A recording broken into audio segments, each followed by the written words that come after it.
I think that there's going to be a lot of deaths if the government does go ahead with these cuts. A year into the new UK government and its biggest challenge to date, with major cuts proposed to disability benefits, exposing deep divisions within the Labour Party and passionate opposition amongst campaigners. We're living, breathing, human, loving people that deserve respect and equality in all walks of life, including work. It's obscene.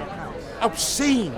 In the lead up to the vote, I spent time with critics both inside It's devastating, to be honest.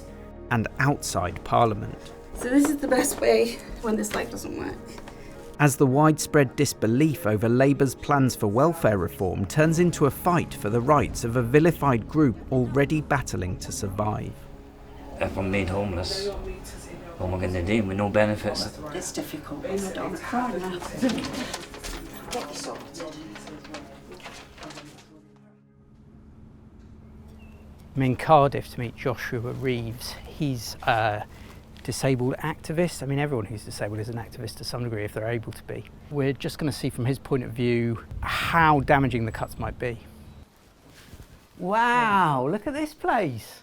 You're a fan of horror movies. Yeah. Surely this sort of thing is terrifying to wake up to. Not really. I think life itself is really scary. I think the biggest horror right now is actually the UK government. So, Should we go to Roses then? yeah. Let's go. Josh is taking me across Cardiff to meet his friend Rose, another disabled activist whose benefits are under threat. What I have to do now is watch out for traffic because I can't get up on the other side. I have to go on the yellow lines, which is not very safe, but This is what living in a world that isn't designed for you looks like. Our journey to Roses ends up taking 2 hours, via multiple buses, lots of walking, and navigating the crowds arriving in the city centre for a Chris Brown concert. Now what? we need to go on the 28th. So how do we get to it? Well, I'll put my life in your hands. All right, cool. But this It will help works. us get to where we go. Oh God. Okay. You on? Oh God, no, I'm not. Personal independence payment is a benefit designed to cover the added costs of living with a long-term health condition. This entire journey would have taken us 15 minutes in a taxi, the kind of thing access to PIP can be useful for.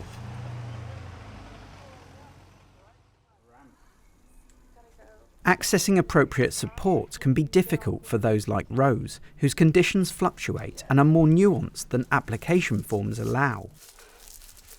So I gotta put these on so I don't dislocate my wrists. So this is the best way when this life doesn't work. And then if they all work, I will do a different assortment based on what limbs are strongest at the time. But it's okay short term, but it's not always possible, especially if I have like paralysis down the whole left side, for example, which happens sometimes. Basically the same down again. No one would suggest that was just a normal thing that people should have to do just to get to the loo, right? How would PIP help with that situation? I would be able to access a stair lift much quicker. You choose where that money goes. You could do a whole host of different things. And life doesn't just go, in a straight line. It's always so unpredictable. So you need to have that safety net. There's this big vote, and there's been what seems like a big rebellion taking place within the Labour Party. What hinges on that vote and the outcome of that vote? My independence, if it causes, and it will, cause my health to go downhill, I could have to be cared for full time again and lose my ability to do most things. There is serious complications. I could lose the house.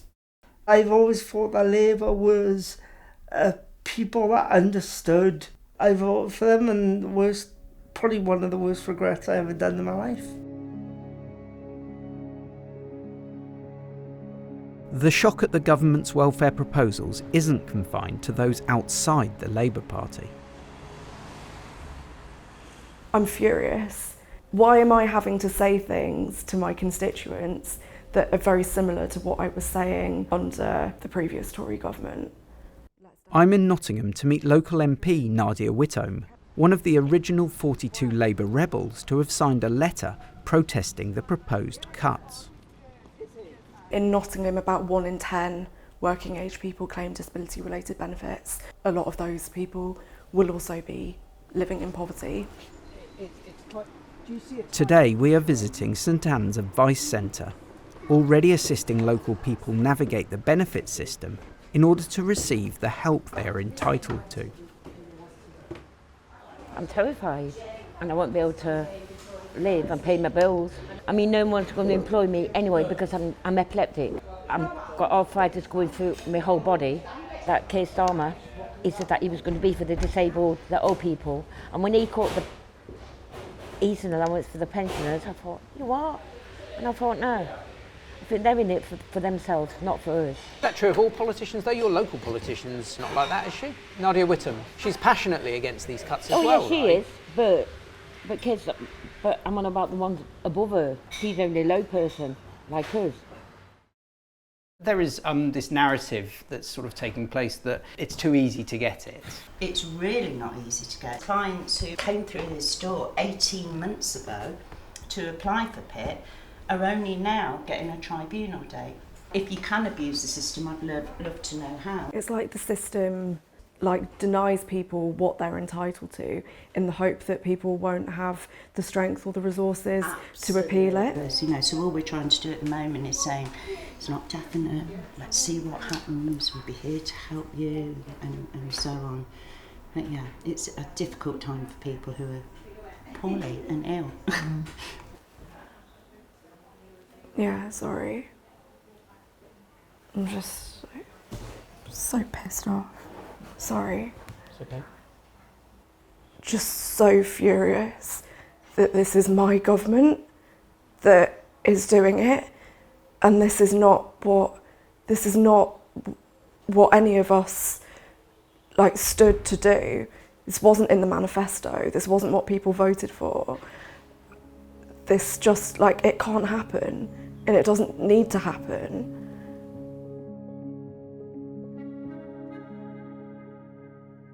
It's the day of the vote, and despite the heat, disability campaigners are turning out in Westminster to make their voices heard. We were born to fight, yeah, born to fight.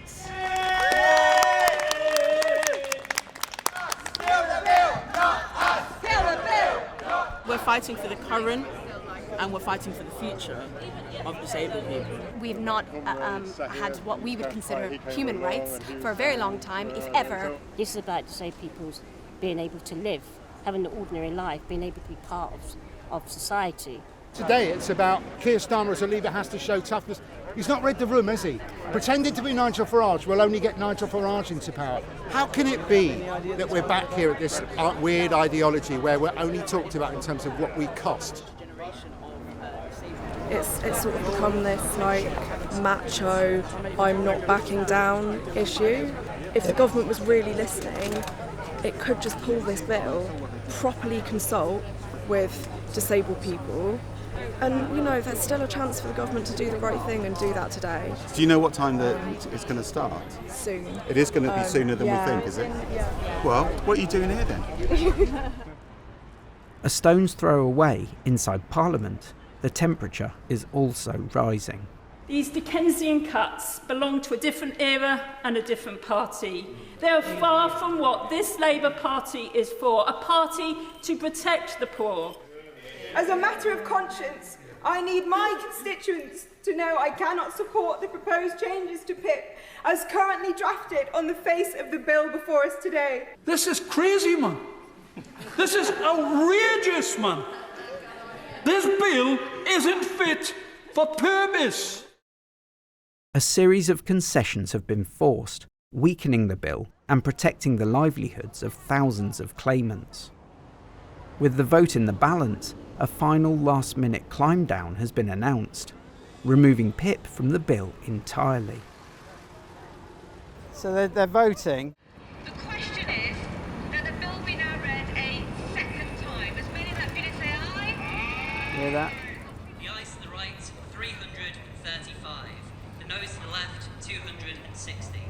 So it's passed. So the bill's passed, but the bill is not the bill that you've been fighting against. No. The Which bill is a good thing. Yes, I guess so, yeah.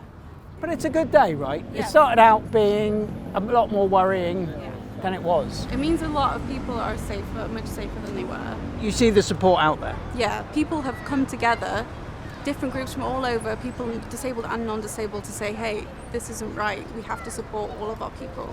And disabled people are worthwhile and they are worth our support.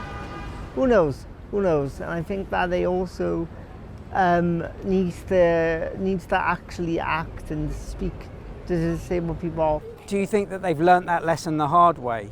Yeah. That they can't do it without disabled people being involved?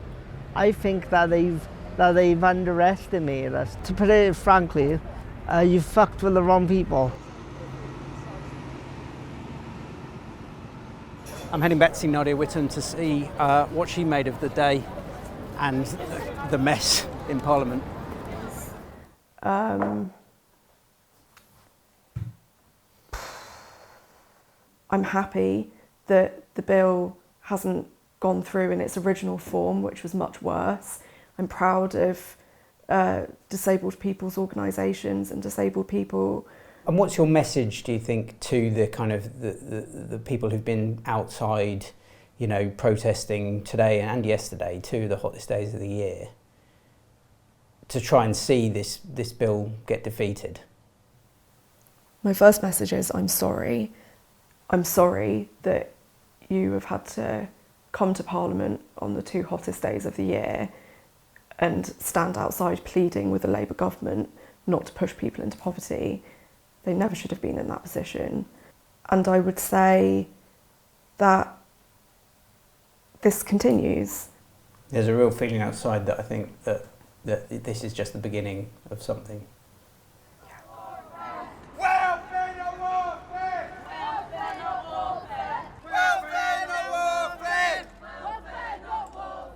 Yeah, this isn't done yet, is it?